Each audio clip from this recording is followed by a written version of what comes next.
E isso faz com que a gente tenha uma desconstrução da família, uma desconstrução do outro nos nossos relacionamentos.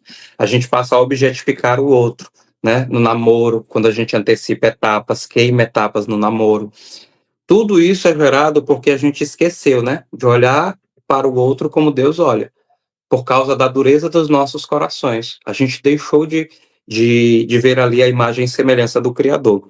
E a segunda parte, né, que eu também acho que seria importante a gente citar, passa pela a nossa compreensão que Christopher West ele faz uma espécie de comparativo.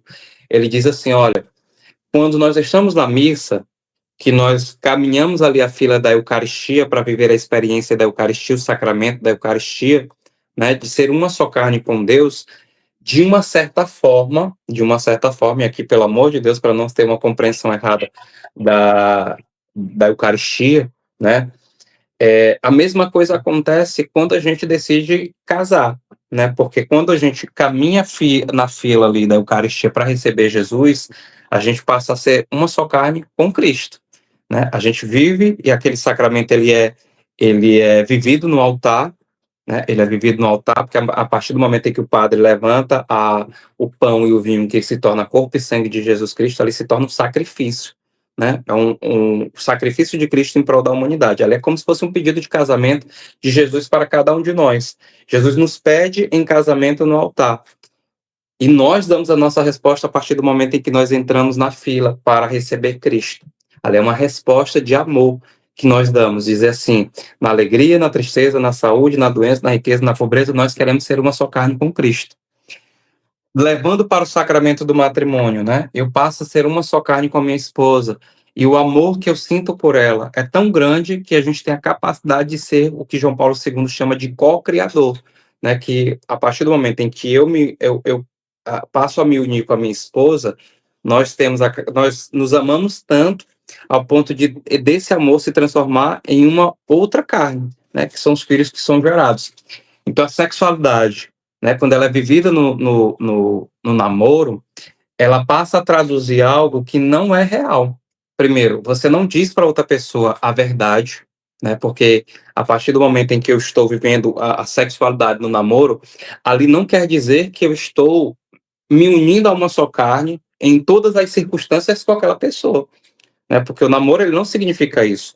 Eu não assumo um sinal de santidade e um sinal de eternidade com a outra pessoa no namoro, porque no namoro a qualquer momento eu posso terminar, né? E automaticamente eu como cristão, quando eu vivo a sexualidade no namoro, eu estou dizendo para o outro que ele é apenas um objeto de prazer, né? Seja o homem ou seja a mulher, eu estou dizendo apenas que aquela mulher ou aquele homem eles estão apenas traduzindo naquele momento uma espécie de saída, né, do prazer que eu sinto dentro de mim que eu não consigo controlar, né? Estou vivendo aquela realidade ali sexual apenas para satisfazer o meu prazer naquele momento e de uma certa forma quando nós não temos o controle desse prazer, nós vamos viver relações e relações, namoros e namoros, sexos e sexos, e no final das contas a gente nunca vai se sentir preenchido, porque esse preenchimento ele só vem de Deus, né? E esse preenchimento, quando a gente consegue ordenar a nossa sexualidade, a gente compreende os momentos das coisas,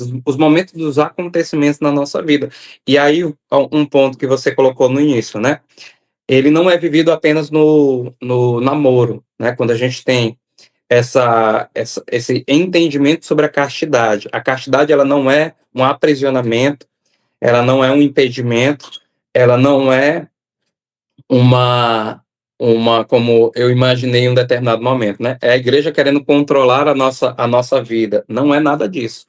A castidade ela é uma resposta de amor a Deus, ao ponto de eu me guardar para viver a eternidade dentro de um sacramento, que é o sacramento do matrimônio, mas, acima de tudo, também, ela é uma resposta de ordenamento, onde eu consigo controlar as minhas ações.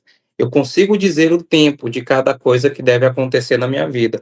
Não é a sexualidade que me domina, não é o prazer que me domina, não é o momento que me domina, porque a partir do momento em que eu sou controlado com isso aqui, eu deixo de ser humano e passo a ser um animal, porque quem age pelo instinto é o animal e não o homem, né? O homem Deus deu lá ainda no Jardim do Éden, ele fala, né? Ele deu a liberdade ao homem E aqui abri mais um parêntese, né? Não são as ideologias que surgem ao longo da humanidade que querem re, re, reintroduzir uma inverdade sobre liberdade. A liberdade ela foi dada por Deus lá no Gênesis. Né? Quem instituiu a liberdade ao homem foi Deus. E João Paulo II também faz esse entendimento na teologia do corpo para dizer assim: Deus não salva o homem sem sua livre participação. Então, o homem, ele só pode ser salvo se ele optar por Deus. Né? O homem decide se quer ou não quer ser salvo quando ele começa a viver essa intimidade com Deus, essa liberdade em Deus. Né? Eu posso a qualquer momento deixar de viver essa vida de santidade, porque Deus me deu essa liberdade. E João Paulo II ele fala, né, em Amor e Responsabilidade, ele diz assim: Deus não salva o homem sem sua livre participação, porque o homem é que decide se deseja ou não deseja ser salvo por Deus. E lá na cruz, né, do bom e mau ladrão, a gente vê essa realidade.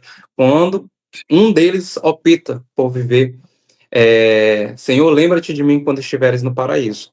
Então é isso, né? Quando a gente está no namoro e no casamento também, o processo de castidade, ele é vivido porque a gente respeita a liberdade do outro. Ah, sei lá, hoje a minha esposa não deseja viver ali o, a sexualidade comigo, ah, e aí no namoro vou respeitando os tempos do namoro. Tudo isso vai refletindo a minha forma de entendimento da sexualidade. Mas tudo isso, Terêncio, de uma certa forma, e aqui abre um parêntese, né, também, eu sei que muitos dos nossos jovens, eles agem por um entendimento errado da religião, né? Agem porque, sei lá, imagina que a religião quer controlar a vida sexual, ou porque não entende qual é o fluxo da castidade na vida do cristão. Por isso que, na minha vida, João Paulo II, ele adotou esse papel, ele me adotou como filho, porque foi no momento preponderante da minha vida em que quase eu joguei por terra, joguei pro ar, né? Tudo aquilo que eu tinha construído ao longo do meu namoro, porque eu não tinha um entendimento sobre qual era o caminho correto da castidade, né? Eu passei a compreender a partir do momento em que eu comecei a minha introdução na vida com João Paulo II.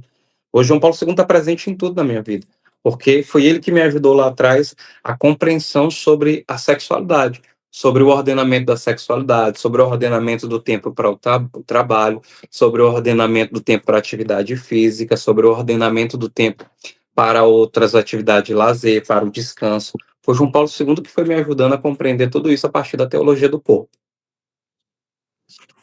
Muito bem. E aí tu já deixou esse gancho, né? De